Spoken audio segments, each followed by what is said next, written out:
వివేక హత్య కేసును పూర్తిగా దర్యాప్తు చేయాలని డిమాండ్ చేశారు AP PCC chief YS Sharmila. చంద్రబాబును కలిసి సునీత చేస్తున్న పోరాటం కరెక్టే అన్నారు. ఇప్పుడు జగన్ అధికారంలో లేడు కాబట్టి ఇప్పటికైనా న్యాయం జరగాలి అంటున్న షర్మిలతో మా ప్రతినిధి సాహిత్య ఫేస్ టు ఫేస్.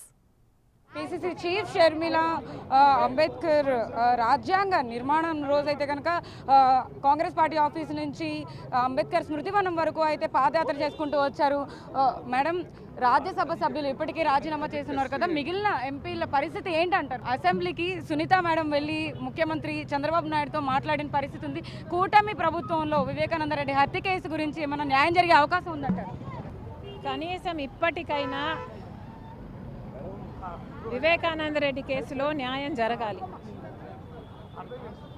ఇప్పటికే 5 సంవత్సరాలు దాటిపోయింది. న్యాయం బ్రతికుందా లేదా అన్న అనుమానం కలుగుతుంది.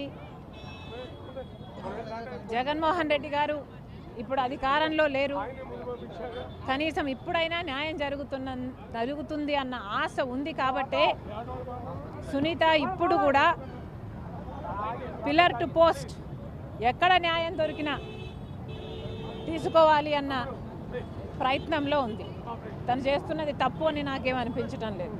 సో అది పరిస్థితి. మొత్తం మీద ఏదైతే జగన్మోహన్ రెడ్డి అరెస్ట్కి సంబంధించి అయితే కనుక ఆవిడ ఎలాంటి రియాక్షన్ అయితే అందటం లేదు. మొత్తం మీద సునీత కేసులో అయితే కనుక కూటమి ప్రభుత్వంలో ఇప్పటికైనా దానికి సంబంధించి న్యాయం జరగాలి అంటూ కూడా షర్మిల మాట్లాడుతున్న పరిస్థితి అయితే ఉంది. వీడియో జర్నలిస్ట్ సురేష్తో సాహిత్య.